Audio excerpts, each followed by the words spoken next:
Lectura del libro del Cantar de los Cantares. Grábame como un sello en tu brazo, como un sello en tu corazón, porque es fuerte el amor como la muerte, es cruel la pasión como el abismo, es centella de fuego, llamarada divina. Las aguas torrenciales no podrán apagar el amor, ni anegarlo los ríos. Si alguien quisiera comprar el amor con todas las riquezas de su casa, se haría despreciable. Palabra de Dios. Llega el esposo, salid a recibir a Cristo el Señor. Llega el esposo, salid a recibir a Cristo el Señor. Escucha, hija, mira, inclina el oído. Olvida tu pueblo y la casa paterna. Prendado está el Rey de tu belleza. Póstrate ante Él, que Él es tu Señor. Llega el esposo, salid a recibir a Cristo el Señor.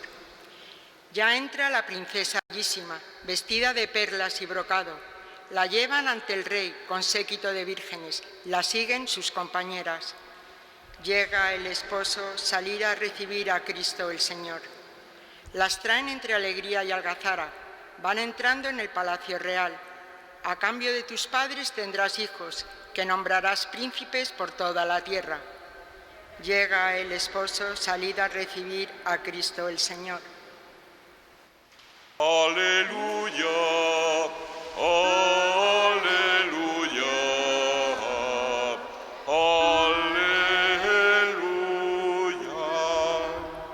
Ven, esposa de Cristo, recibe la corona eterna que el Señor te tiene preparada.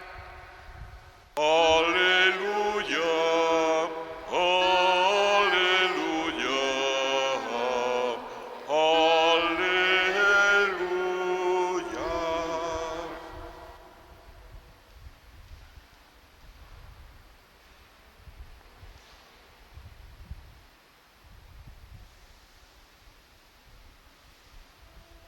El Señor esté con vosotros.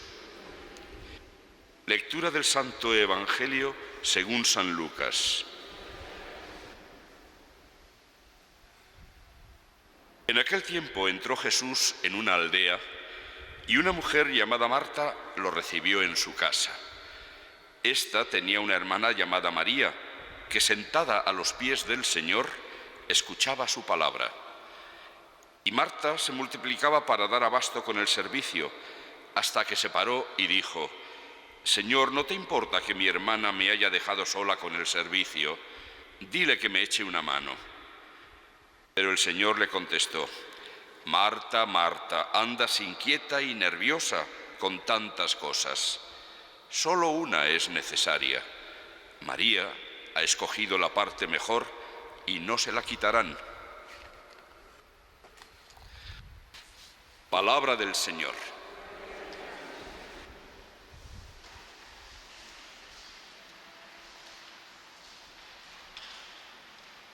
Santa Teresa de Jesús, en el libro de su vida, cuando habla de San Pedro de Alcántara, dice de él algo parecido a esto. Parece que nuestro tiempo no es propicio para santidades tan altas, pero muy de nuestro tiempo era Fray Pedro de Alcántara y le adornó una inmensa santidad.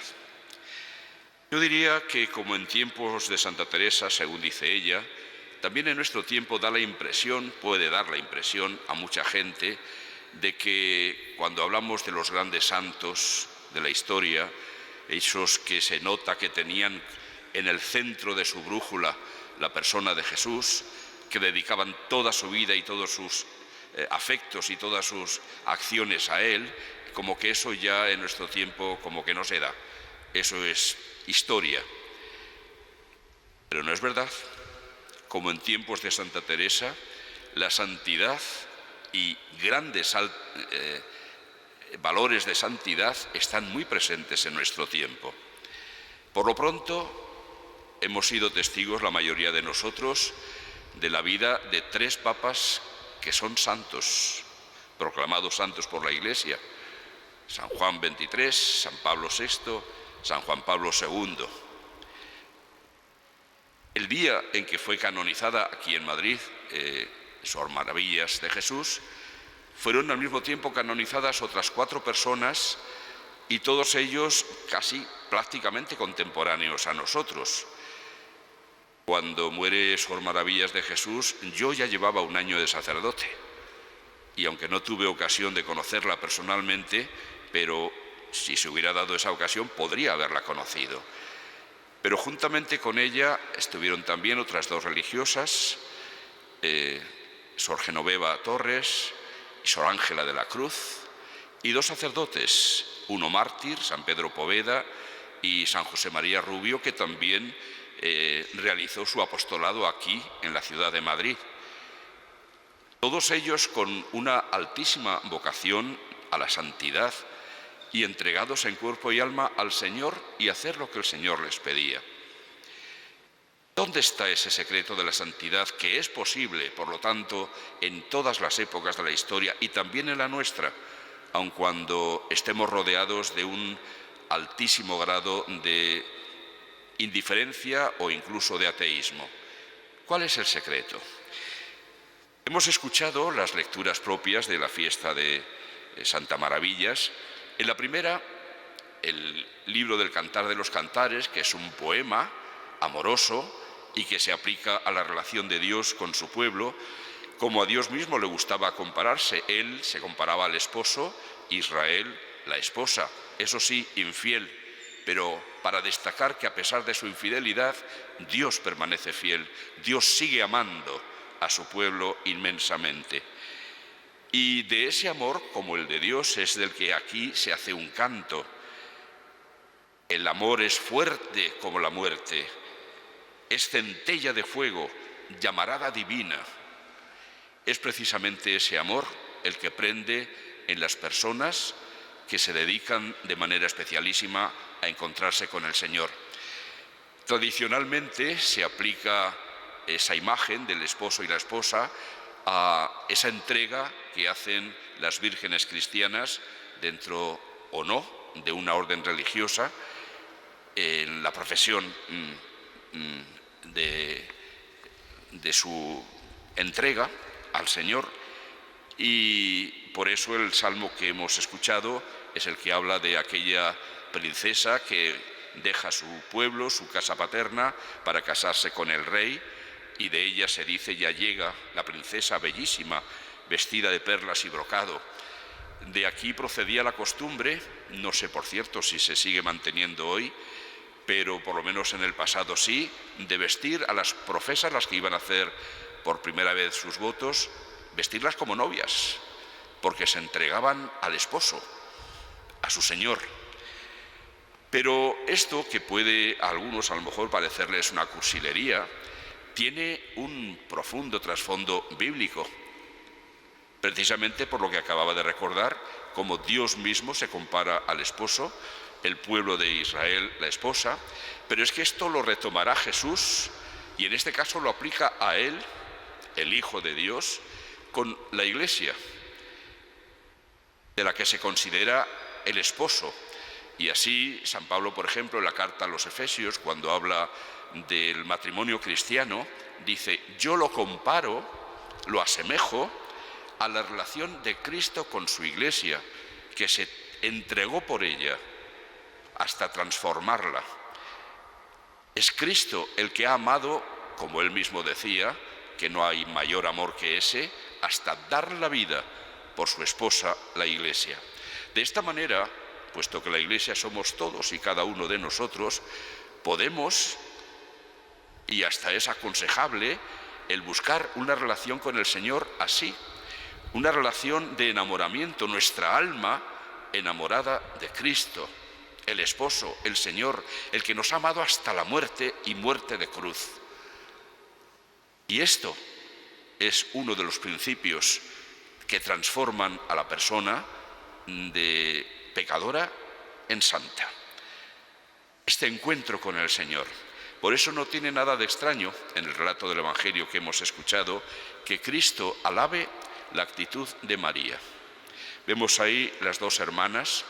Tradicionalmente se ha aplicado este relato a la diferencia que hay entre la vida activa, dedicada a realizar muchos actos, muchas aunque sean santísimos estos actos de apostolado, de lo que sea, con la vida de entrega en la oración, la vida meditativa, el silencio de un claustro. Pero no es exacta esa comparación, porque ambas cosas se pueden dar tanto fuera de un claustro como dentro de él. De hecho, yo encuentro la diferencia en esto. Marta quiere, por supuesto, al Señor, lo quiere, y quiere manifestar su cariño sirviéndole, haciendo cosas por Él, haciendo algo para Él.